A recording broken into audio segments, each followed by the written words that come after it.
Bom dia, amados irmãos.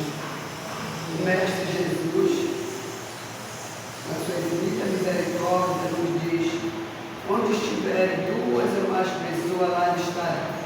Nesta manhã linda, nós estamos aqui em mais de Cristo. Glória nós damos, Senhor, pela tua presença, pelo teu amor por todos nós desta casa e por todos os filhos do Pai que estão dispersos em toda essa grande casa planetária. Que nós hoje possamos nos unir, nos fortalecer no conhecimento, como o Mestre Jesus nos diz: ama e destrua. Mais um dia nós estamos aqui para esta instrução. Para dar início à nossa tarefa de hoje, nós vamos ler uma mensagem do livro Jesus no Teu Dia a Dia. Mensagem 38. Ajuda espiritual. Rogue invariavelmente a espiritualidade amiga, o amparo e a proteção.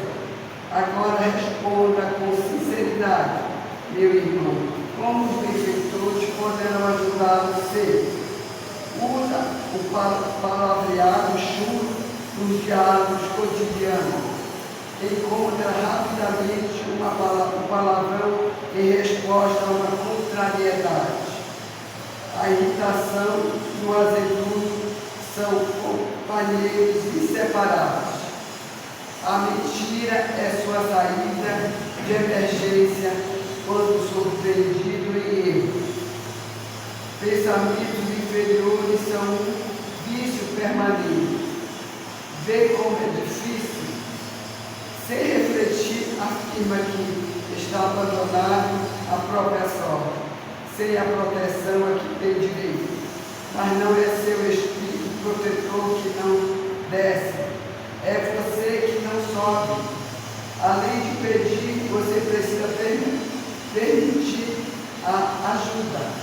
Muitos pedem a ajuda dos bons, mas preferem a companhia dos maus. Em suas orações, antes de pedir, recorde a advertência do Cristo: ajuda-te e o céu te ajudará. Que assim seja. Elevemos nosso pensamento a Deus, ao Mestre Jesus, à Mãe Santíssima e à espiritualidade amiga. Pai de amor, obrigado por mais esse dia. Alimenta-nos, Senhor, na fé, no ânimo, na esperança e na certeza de toda dor, toda dificuldade que porventura estejamos passando no nosso lar, no nosso trabalho, na nossa vida social, onde convivemos com nossos semelhantes, que seja removido através da nossa fé, cultivada todos os dias, ao levantar, ao deitar, agradecendo, Senhor, mais um dia de construção. Ampara-nos, Pai, para que possamos construir o dia de hoje melhor que o dia de ontem, amando, perdoando, compreendendo, fazendo o melhor que cada um de nós possamos fazer pelo nosso semelhante. Abençoa todos nós que aqui estamos, encarnados e desencarnados, todos os irmãos que irão nos ouvir em breve através desse comentário que o nosso irmão Carlos Freire irá trazer na instrução de hoje. Envolve esse irmão para que ele possa trazer a instrução que se faz necessária para esse dia. Fica conosco, Pai amado, hoje, agora e sempre, que assim seja. Irmão Carlos Freire, com você hoje.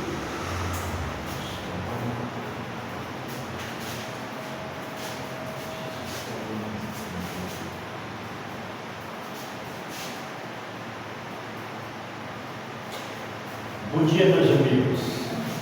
Bom dia. Bom dia aos que estão presentes,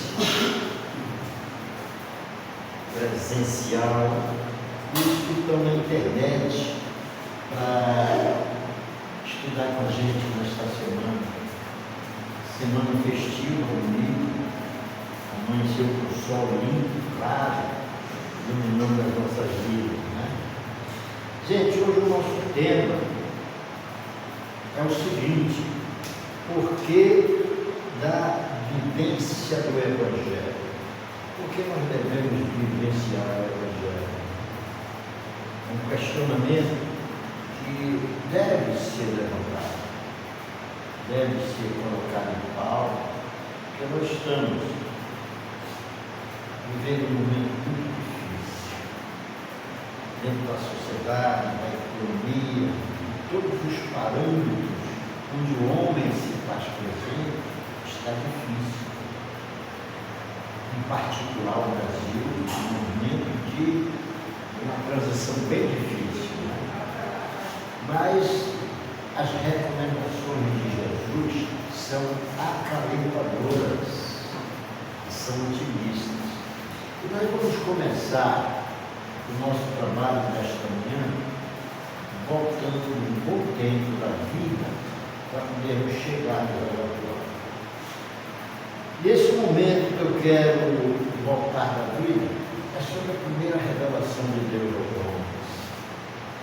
Mais ou menos 1600, 1700 anos antes de Cristo, com a oferta dos 10 mandamentos da lei de Deus aos homens, através de um espírito que já havia sido escolhido ainda na espiritualidade para desempenhar esse papel. Aliás, houveram muitos juntos de Moisés, mas ele, por ter vindo de um outro planeta e já ter um conhecimento básico, ele então é encarregado de receber essa mensagem dos 10 mandamentos. E os 10 mandamentos, o primeiro mandamento dos 10 mandamentos diz assim: amar a Deus sobre todas as coisas. Esse mandamento é uma regra que Jesus usa quando está conosco. Porque o primeiro mandamento da lei de Deus, ele refere até à reencarnação. Moisés, eu sou o pai que cobra a iniquidade do pai e do filho na terceira e na quarta geração, e sou condolente até 1000 gerações. Isso está no primeiro mandamento da lei de Deus. Se observa então que quando Jeová, entre parênteses, Senhor, oferece esse primeiro mandamento a Moisés, ele refere à reencarnação. Cobra a iniquidade do pai e do filho na terceira e na quarta. Ele livra a segunda. Porque a segunda geração é meu filho. E não há justiça em cobrar o meu erro do meu filho. Aí ele pula a segunda e cobra da terceira e da quarta para frente. Porque a quarta me permite morrer hoje e daqui a 2 anos nascer como filho do meu filho. Serei então a terceira geração minha. Ou como filho do meu filho, eu serei 1000 netos. É uma explicação que eu acho sempre importante, porque tem pessoas que leem a Bíblia e não entendem as coisas que estão na Bíblia, por considerarmos a Bíblia um livro sagrado.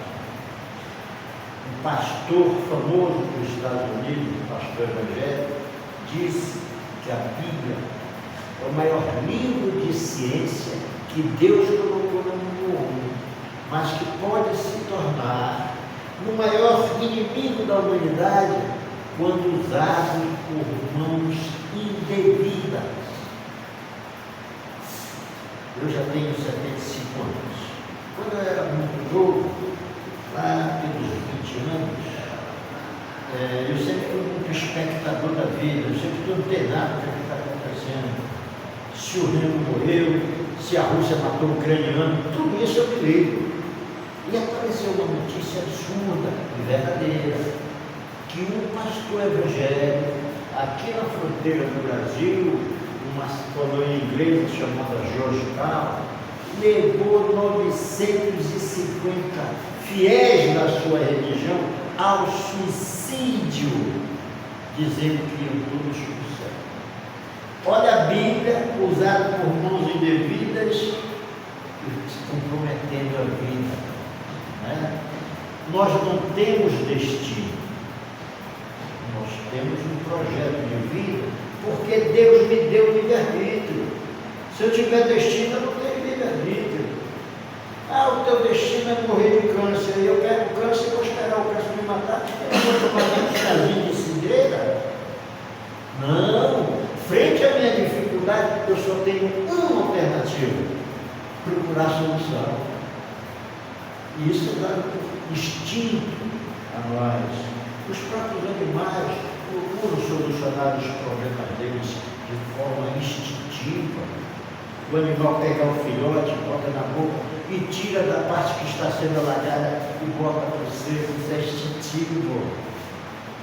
É a mãe procurando solucionar o problema do filho, né? E então, Deus nos deu essa condição, né, de se cuidarmos, que é válido, e é válido. Ah, eu estou com uma doença contagiosa e tal. Olha, tem um homem lá em Mosqueiro que está curando, vai lá. Ou será que Deus só está aqui na minha religião?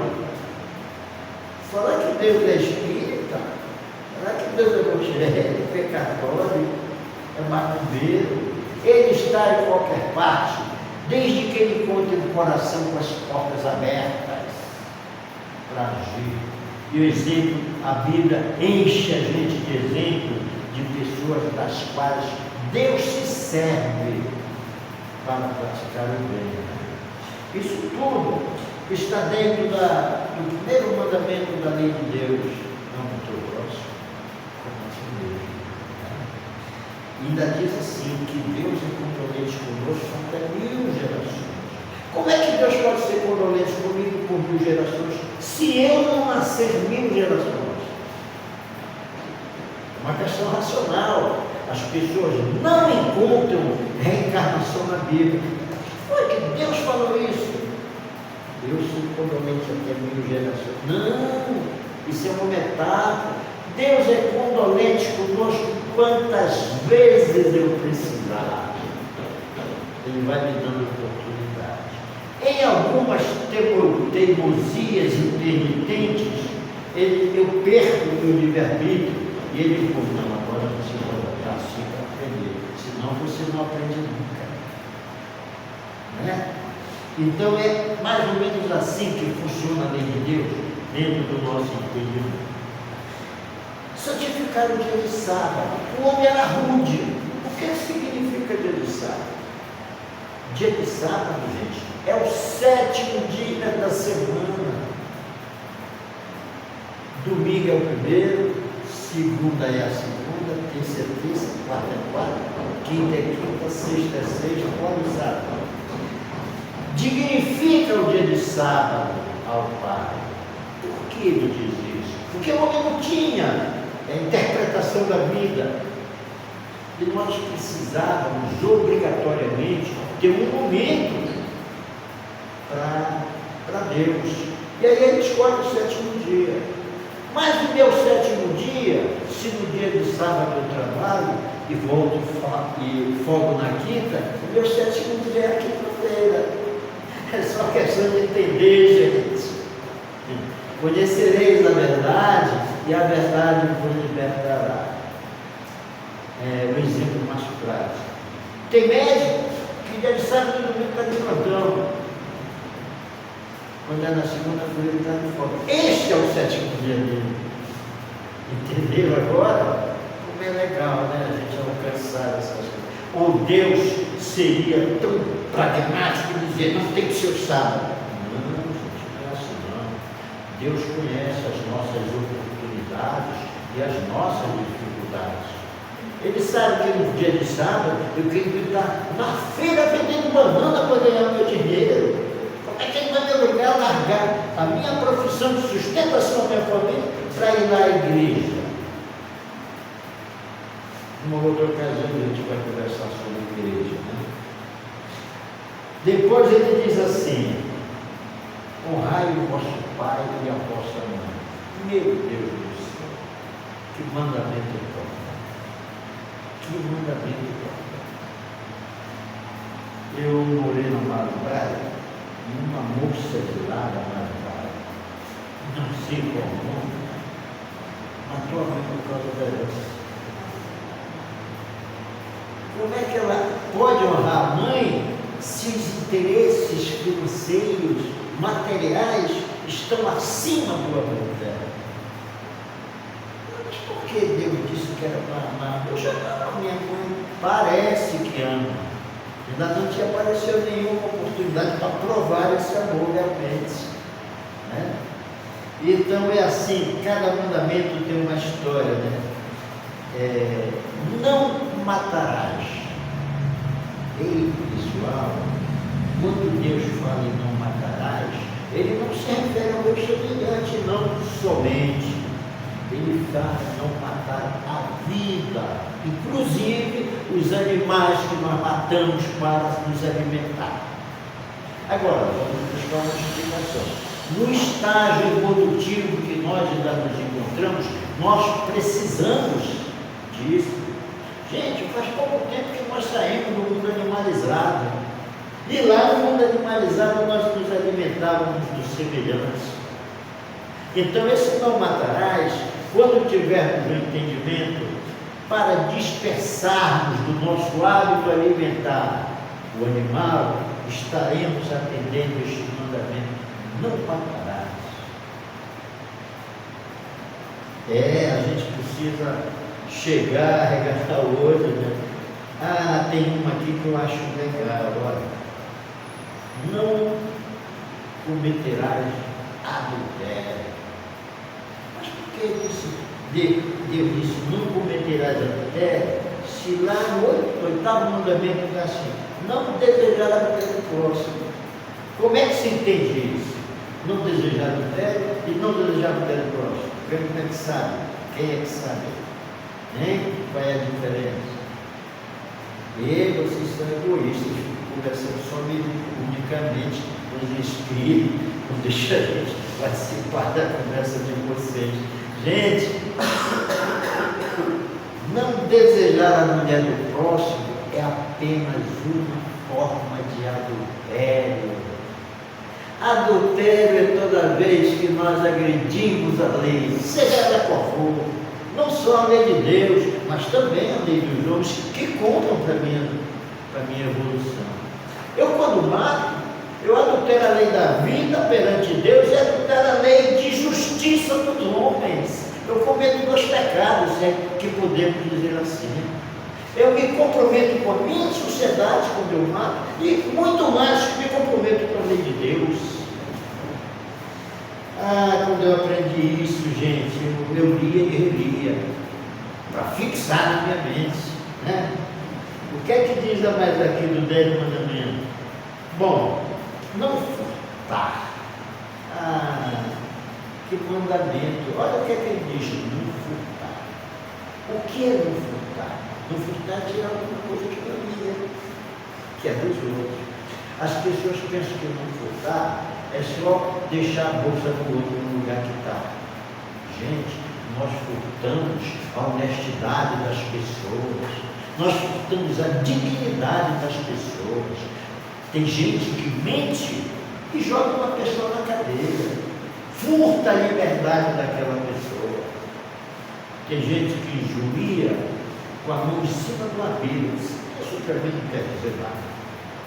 Tem gente que lê a Bíblia todo dia e mente, tem gente que nunca leu e mente, né? Então, essa questão aqui, não furtar, ela é muito mental. E quando engano os outros, eu estou furtando a honestidade. Confiou tanto em mim, eu enganei. Vou lá para casa. Como dizia minha mãe Joaquim, com a cara mais lambida, quer dizer, sem vergonha nenhuma. Não fica nem vermelhinha, cara. Então é isso aqui, né? Ainda nos 10 mandamentos, não cometereis adultério, não desejar a mulher do próximo, nós já falamos alguma coisa. Além dessa lei divina dos 10 mandamentos, Moisés também foi o legislador hebreu. Moisés foi criado dentro do palácio faraônico, porque a irmã do faraó achou Moisés dentro de uma cesta. Vocês lembram a história, né? Dentro de uma cesta e betumada para não entrar água, e o bebezinho recém-nascido, Moisés. E ela não podia criar, sabe por quê? Porque na época o imperador romano mandou matar todas as crianças menores de 12 anos, recém-nascidos, porque ele soube que haveria nascido o libertador do povo hebreu da escravidão do Egito. O cara não podia perder os homens, né? Mandou matar todas as crianças. E a mãe, hebreia, pegou Moisés e botou dentro do cesto e largou o Nilo, no rumo de onde a irmã do faraó vinha tomar banho. E aí o cesto dele foi, e uma das empregadas dela, vendo o cesto, como diz o meu irmão lá do interior de Bubuia, né? Vendo o cesto, foi lá e puxou o cesto da criança. Olha, sei lá, a criança aqui. Aí levou e a irmã do faraó ficou, deixa eu ver, eu vou criá-la. Ela não tinha família. E adotou Moisés. E Moisés foi criado dentro do palácio do faraó, com todas as riquezas da época, está entendendo? E como filho, neto, ou sei lá, neto do faraó, sobrinho do faraó. Mas ele era muito inteligente, ele já estava, no caminho dele já tinha sido desviado para defender o povo hebreu. E quando ele ficou adulto e visitando as pessoas lá, ele soube que ele era hebreu. Coitado, que grande decepção. Ele havia sido criado como egípcio, como filho da irmã do faraó, e a ele descobre que ele era parente daquele povo que era escravo, porque os hebreus eram escravos do Egito. Aí ele larga tudo. Bom, a túnica que identificava, porque naquela época, até a vestimenta das pessoas identificava o universo. Se era pobre, se era rico, essas coisas. Ele largou aquela vestimenta, se desfez, saiu do palácio e foi viver como escravo hebreu. E aí ele abre uma guerra para libertar os povos. Uma guerra para libertar os irmãos dele. E essa guerra dura um pouco. Até que o faraó já era o outro que tinha sido irmão dele. Ele foi criado com o faraó atual. E aí ele chega lá e briga e tal, sabe? Aquela história de transformar o cajado em cobra e a água em sangue, essas coisas todas aconteceram. E hoje nós sabemos com facilidade, porque a doutrina espírita nos fala dessas transformações, essas metamorfoses físicas, né? Quando a gente estuda a mediunidade de efeitos físicos, a gente conhece essas coisas. Essa mesa aqui é fluídica. É fluido código universal materializado. Hoje a gente sabe disso, né? A matéria, nós, corpo material, saímos da mão de Deus, fluido cósmico universal. E é transformado nas várias apresentações materiais que esse fluido se transforma. A água é matéria líquida, mas nasceu primeiro fluido cósmico universal. O porco, o elefante, o carro feio, vocês nasceram dessa origem. E então, essas coisas todas acontecem conosco, né? E o Moisés, então, depois que tira o povo hebreu da escravidão do Egito, o povo, coitado, havia passado 400 anos como escravo. E eram pessoas ignorantes, não tinham acesso à cultura. Isso não está muito longe, não. O Brasil foi descoberto em 1500, os escravos não sabiam ler nem escrever. Ainda hoje você encontra negros. Eu não fui, eu não aprendi a ler, o meu pai foi escravo, eu não tive oportunidade. Imagina naquela época. Então, quem é o povo hebreu que ele carrega no deserto do Sinai? É um povo ignorante, cheio de revoltas, de revanche pela escravidão que a pessoa fez. Aí, Moisés, além de ser o médium que recebeu os 10 mandamentos, se torna também o legislador do povo hebreu, fazendo leis e leis duras para que aquele povo pudesse ter um comportamento social.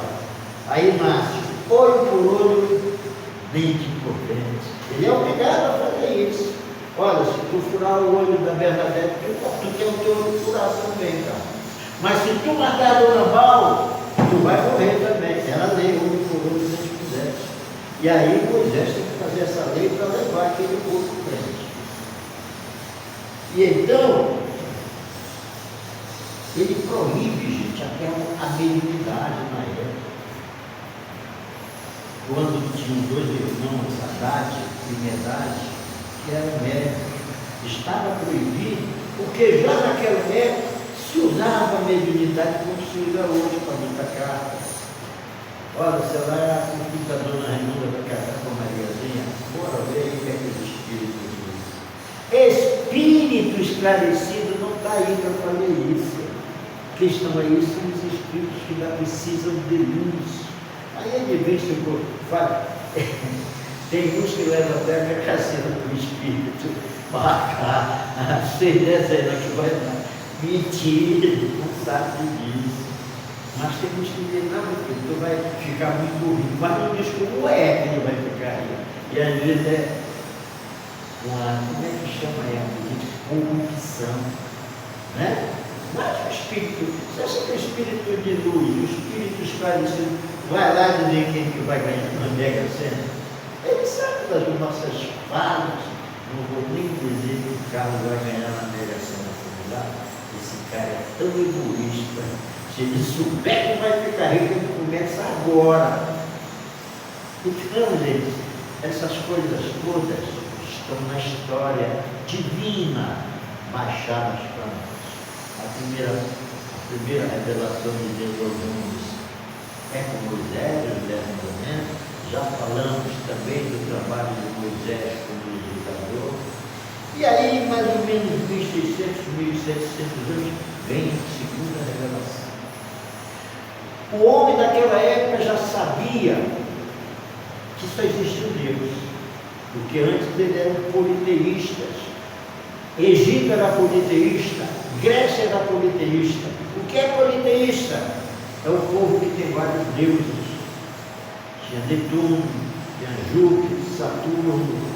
Vocês sabem qual era a deusa do cereal? Chamava-se Ceres. Por isso que o nome é cereal. Era grega. E era assim que o povo vivia. Gente, em falta da inteligência imperativa, nós usamos as comparações.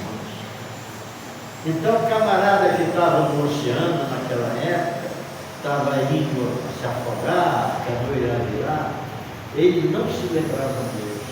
Ele chamava de tudo que era Deus. Tinha o Deus e Deus. Você sabe como era o nome da deusa? Iemanjá. E aí era assim a história da humanidade. Ô Netuno, me salve e tal, aquela história toda, eu só pedia a Deus. Mas Deus atendia, porque Deus não é egoísta. Nós que tratamos Deus como egoísta. Ah, porque o cara pediu a Netuno, eu não deixo ele morrer. Esse não é o Deus que eu conheço. E Deus vinha me salvar, independente do Netuno existir ou não. Né? E aí chega Jesus, a luz desceu. Primeira vez veio a lei, agora chegou a luz. Vocês sabem qual foi a religião de Jesus, sabe? Qual foi a religião que Jesus deixou? Hein? Gente, Jesus não veio falar em religião. Jesus veio falar em valores morais. Ama o teu próximo como a ti mesmo. E por aí afora. Jesus chega e diz assim: amar a Deus sobre todas as coisas e amar a teu próximo como a ti mesmo. Gente, o que é amar ao próximo? Amar ao próximo é um dos mandamentos divinos mais difíceis dele. É se amar ao próximo. Toma o próximo. E quem é o próximo então? Meu pai, minha mãe, meu irmão, meu tio. Faz uma peça rápida para alguém que manda. Ah, eu vou rezar pela minha madrinha, uma santa aquela mulher. Quem foi que rezou pelo Hitler? Esse homem é doido de rezar pelo Hitler. É ele que precisa de prece, gente. Não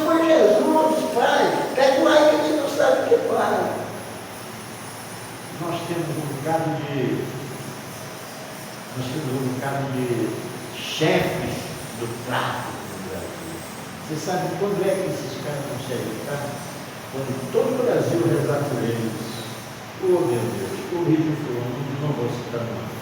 Fulano, Beltrano, ele precisa tanto da nossa vida. Eu tenho os lábios, dá licença, vocês estão sendo lábios. Eu tenho os hábitos que eu arranjo para mim, porque eu gosto de estudar.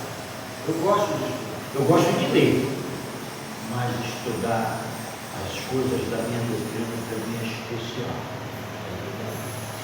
Então, dizendo a vocês que nós temos muita dificuldade de seguir 10 mandamentos. Jesus facilitou e fez 2. Amor do próximo, porque quem ama o próximo não mata, não rouba, não comete adultério, não deseja a mulher de outro, enfim. Agora o que Jesus diz? Deseja ele tudo o que tu querias para ti. Está entendendo? E é difícil a gente desejar para o outro. Tu já perdoaste fulano? Eu perdoei, tu sabe o que foi que ele fez? Perdão não tem tamanho, meu irmão. Perdão é perdão. Eu sempre costumo dizer que perdão tem perdão de 5 centímetros. Do lado, rapaz, eu não sei o que ele fez, que eu não estou nem aí. Perdão não é pequeno. Aí ele vai aumentando de tamanho. Até que chega aquele perdãozão de 2 metros. Tu sabe o que foi que ele fez comigo? Vai se meter e ver se tu perdoa. É assim que a gente age. Gente, perdão é perdão, ponto final. Aí o cara chegou para o outro e disse assim: Plano, tu perdoaste do carro? Que carro? Quem é que a gente vai fazer violência não? Sim, eu sei que se eu perdoei, por quê? O que foi que ele me fez? Aí o cara, tu está ficando doido? Esse cara não queria te matar.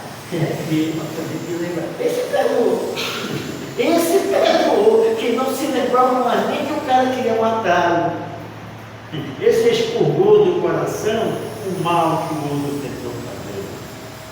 É assim que eu perdão. Aí tem gente que diz assim: tu perdoaste? Ele disse: olha, eu quero te dizer uma coisa. Eu entreguei ele foi na mão de Deus. Esse quer que Deus cobre por ele. No mínimo. Pois então, gente,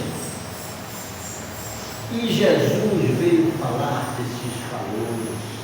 Olha que parábola especial, espetacular, chama-se a parábola do bom samaritano. E, gente, por que o nome é o bom samaritano? Por que o nome da parábola não é só a parábola do samaritano? Porque os samaritanos não eram gente boa, gente. Eles viviam numa comunidade completamente isolada, numa região chamada Samaria, por isso que são samaritanos. E eles eram excluídos, eram egoístas, não participavam de nada de outras, dos essênios, por exemplo, que era uma comunidade que mais se aproximava de Deus. Eles eram muito exclusivistas, os samaritanos. E aí Jesus pega exatamente um cara desse para dar o exemplo de que mesmo eu tenho errado tantas vezes, nada me impede de fazer a caridade. Eis o bom samaritano que encontra o homem assaltado no meio da estrada. O que é que ele faz? Rasga-lhe as roupas, arde e pensa as feridas do homem que havia naufragado. Olha só. A gente é tão materialista que às vezes o pai de família está no hospital, aí houve uma melhorazinha e a esposa vai visitar, e chega e passa a mão na testa dele e diz: ô meu velho, hoje você está melhor. Aí ele diz assim: o Júlio pegou na chave do meu carro. Eu estou mentindo? Se eu mentir também criatura. É uma verdade. Ele pegou na chave do meu carro. Não, meu Deus, o teu carro está lá no garagem. Não deixa eu sair do meu carro. É o apego que a gente tem à matéria, que o carro é o último modelo, é bonito, mais do que o próprio filho. E naquela época, vocês imaginam, você já ouviu falar em cavalo puro sangue? Pois é, o cavalo do samaritano era puro sangue. Naquela época era o bem material que os homens tinham lá, era o cavalo de raça. Por isso que a raça de cavalo árabe, puro sangue, é cara até hoje. E é neste cavalo que ele monta o necessitado. Desce da montaria, pega um ressaltado, bota no cavalo, o cavalo que era a beleza que ele tinha, e conduz até a cidade. Chega lá, chama o hospedeiro, dono da pensão, agora, e diz: olha, toma conta deste homem, cuida dele, toma, eu vou te dar R$200, mas se não der, usa o teu dinheiro para poder voltar, eu te pago. Isso, eu não sei se o bom samaritano existiu, eu não sei se foi papo de Jesus, mas que a história é importante para nós. A história é importante. A palavra do bom samaritano. Essa história, por que eu digo assim? Porque eu já vi gente dizendo, essas pessoas que chamam de ateu, não sei se Jesus existiu. Eu também não sei. Eu só sei que a lição deles são todas especiais. Ou tem existido ou não. E também Jesus não faz nem questão do corpo dele. Né? Questão do espírito evoluído é se a lição que eles deixaram valeu a pena, se alguém aproveitou para alguma coisa. Então esse era o trabalho de que Jesus veio fazer. Né? Olha só o que ele diz.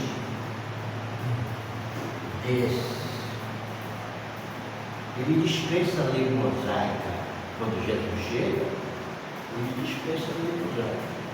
Ele diz assim: eu não vim, como é que ele diz com relação a Não destruir a lei, matar com primeiro. mas eu vim cumpri-la. A lei que ele veio cumprir foi a lei de Deus. Aquela lei mosaica do olho por olho, dente por dente, ele varre.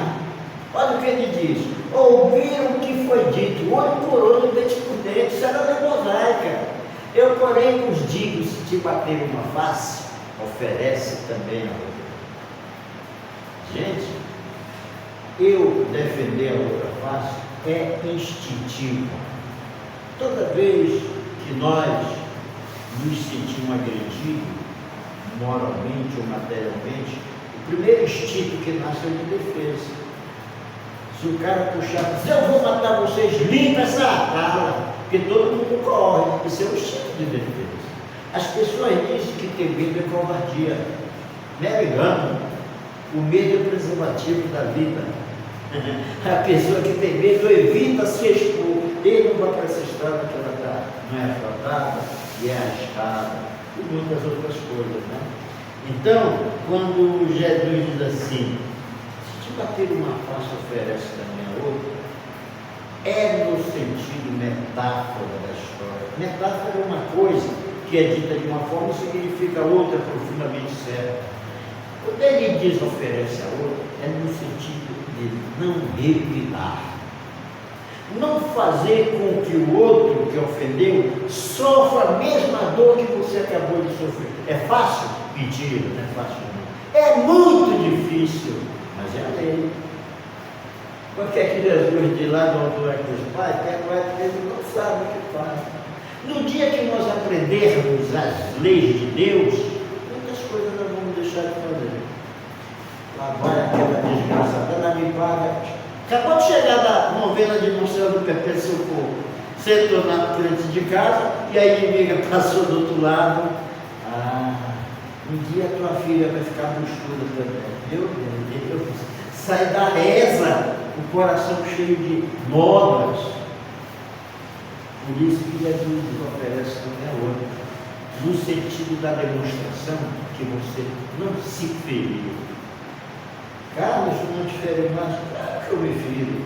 Claro que as coisas me alcançam. Não tem esse tipo de evolução. O que eu não faço mais é me firar. Saio falando sozinho. Eu tenho um neto que quando ele sabe o resto, tem que fumar. É assim que eu saio. Mas não evito mais. Porque eu estou acostumados, nós estamos em 2023, eu estou com 75 anos. Obviamente eu não vou alcançar 2050, mas eu já estou pensando no ano 2300 que eu posso voltar. E se eu voltar comprometido, como é que vai ser? Né? Então, gente, é assim. E aí Jesus nos deixa essa lição de valores morais. Mas ele não falou tudo. Jesus não terminou a lição, eu vou provar para vocês. Quando foi em 1850, surge a terceira revelação de Deus. Quem não quiser acreditar, não é obrigado. Chamada doutrina espírita. A doutrina vem sob gerenciamento de Jesus, e Jesus falou da doutrina espírita quando ele estava conosco. Quando ele estava para ser preso, ele sentiu o semblante dos seus amigos e apóstolos entristecidos. Eles haviam dito que ele seria preso e seria crucificado. Estava todo mundo. Vamos perder o mestre, vamos perder o amigo que tanto nos ajudou. Olha o que ele diz: não conturbeis o vosso coração. Eu me vou, mas rogarei ao Pai que vos enviará o Consolador prometido, que vocês não o verão, porque não podem vê-lo, mas reconhecerão, porque ele habita em vocês. Somos espíritos. Ninguém está vendo visagem a ele durante o dia. Vocês não verão, mas reconhecerão que ele habita em vocês. Olha essa mensagem de Jesus. Olha essa mensagem de Bezerra de Menezes. Olha essa mensagem de Emmanuel. Todos eles já viveram no corpo desse. Por isso que diz: habita em vocês. Era ele se referindo à doutrina espírita. A doutrina espírita vem nos falar da alma. Até então, o homem não estava preparado. Só se falou em Deus e se falou no diabo. Só se falou no céu e se falou no inferno. Né? Mas não se conhecia a alma. A religião materialista nunca se lembrou de falar da alma. E é isso o trabalho da doutrina espírita. E surge no dia 18 de abril de 1857, por um cidadão chamado Hipólito Leão Denis Arribaio, que adota o nome de Allan Kardec, porque o nome dele era famoso na Europa. E ele não queria que o nome conduzisse a doutrina, que a doutrina conduzisse sozinha. E então adota o nome de Allan Kardec, porque havia sido o nome que ele tinha recebido como sacerdote druida, lá na região das Galhas, que era a região antiga da França. E ele então diz que adota o nome de Allan Kardec. Não diz, ele adota o nome de Allan Kardec. E aí surge essa luz que veio para ficar. Eu rogarei o Consolador prometido que ficará com vocês para sempre. Nós estamos tão materializados, meus irmãos, que Jesus disse: eu voltarei para levá-los para mim. Que se nós não vermos Jesus, se a gente vê Jesus calçado de alpercado, de calça jeans, de camiseta, não é Jesus. Ele tem porta de túnica, né? Cabelo partido no meio. É, porque a exigência nossa. Se ele tiver, e ele já voltou, muitas vezes ele está aí de paletó, gravata, muitas vezes ele está aí vestido com túnica. Quando é que ele está de paletó e gravata? Quando ele está vestido, precisando de um pastor evangélico para disseminar o ensinamento dele. Porque do outro lado também se fala muito de Deus. Quando é que ele veste a túnica que ele vestiu? Quando ele está vestido de padre. Vai lá para a igreja de Nazaré, lembrar, olha, no sétimo dia e tal. E ele vem como um homem simples, quando ele se aproxima de um espírita qualquer, ou de uma pessoa que pratica caridade. Ele se veste de tudo isso, está entendendo? E a doutrina espírita, ela vem falar das coisas de Deus. Falando em 10 mandamentos, com Moisés, falamos em 2 mandamentos com Jesus. A doutrina espírita traz só um mandamento para ver se a gente cumpre. Sabe qual é o mandamento? Lei de causa e efeito. Que coisa espetacular. Lei de causa e efeito. A física, ela é tão bonita, essa lei. A física fala essa mesma lei com outro nome: ação e reação. Gente, lei de causa e efeito, eu sou resultado de mim. Não tem negócio de castigo de Deus. Não tem negócio, aí que foi para o céu que Deus levou. Gente, para o céu tem que merecer, gente. É Jesus que diz isso a cada um, segundo as suas obras. E isso chama-se lei de causa e efeito. Eu não posso merecer o céu se eu não fiz nada para merecer. Agora, uma coisa eu posso garantir: ninguém vai para o céu, ninguém vai para o inferno. E o diabo também não existe. Entendeu? Aliás, se o diabo rezar, a única coisa que eu posso fazer por ele é rezar muito por ele. Sabe quem é o diabo? Somos nós, quando obedimos, quando abandonamos. Um amigo que muito pegou minha mão para eu trabalhar no campo do estudo, foi quem a primeira vez me levou em Santa Isabel do Pará para fazer a primeira palestra. Pois é, Jesus nos amou, tremendo, só maravilha. Mas me acostumei, né? Então, meus irmãos, chamava-se José Sinésio. E ele dizia: não, cara, não existe, o fé também não existe. E ele dizia assim para mim: olha, se teu filho for preso, o que é que tu faz? Tu abandona lá na cadeia, faz alguma coisa para recuperar? Esse Deus, tu está doido, vem no carro, eu quero recuperar meu filho. Então tu és melhor que Deus, porque Deus joga no fogo do inferno. Deus não manda ninguém para o inferno. Sabe o que é que ele manda? Ele manda pegar a enxada, vai varrer direitinho porque não prestou o seu trabalho. Aí você volta no que nós chamamos de reencarnação. Só a reencarnação me explica a sabedoria divina. Esse negócio de mandar para o inferno, semana passada eu vi o diabo 2 vezes, gente. Eu tive um arranca-rabo lá em casa com a minha mulher, que arranca-rabo lá é feio. E quando eu olhei no espelho, vi o diabo do outro lado. Meu Deus, o que é que ele faz aí? Me olhando.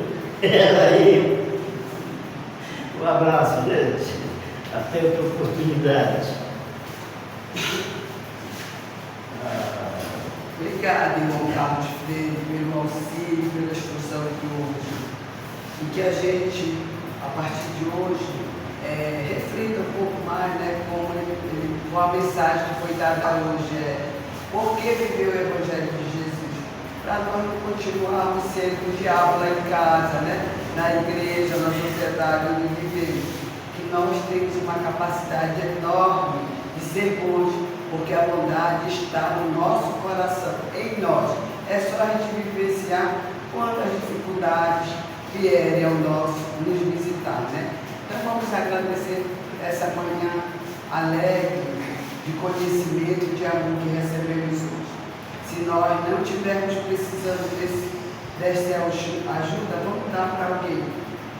Senhor Jesus, obrigado, mestre amigo, por mais esse encontro fraterno nesta casa de oração. Permita que os teus trabalhadores que aqui estão possam magnetizar as águas, remover energias pesadas, densas do nosso coração, não só de nós que aqui estamos, mas de todos os nossos irmãos que estão nos ouvindo, nos alcançando de alguma forma. Que nesse momento, mestre amigo, ao conhecer essa instrução, eu possa me edificar na tua luz, no teu amor, na tua paz, para vivenciar quando sair daqui, na minha família, na sociedade, onde eu tiver, que encontrar o meu próximo, que eu possa vivenciar os teus ensinamentos. Edifique em nós, Senhor, a tua luz e permanece conosco, hoje, agora e sempre, que assim seja. Muita luz e muita paz para todos nós, Senhor.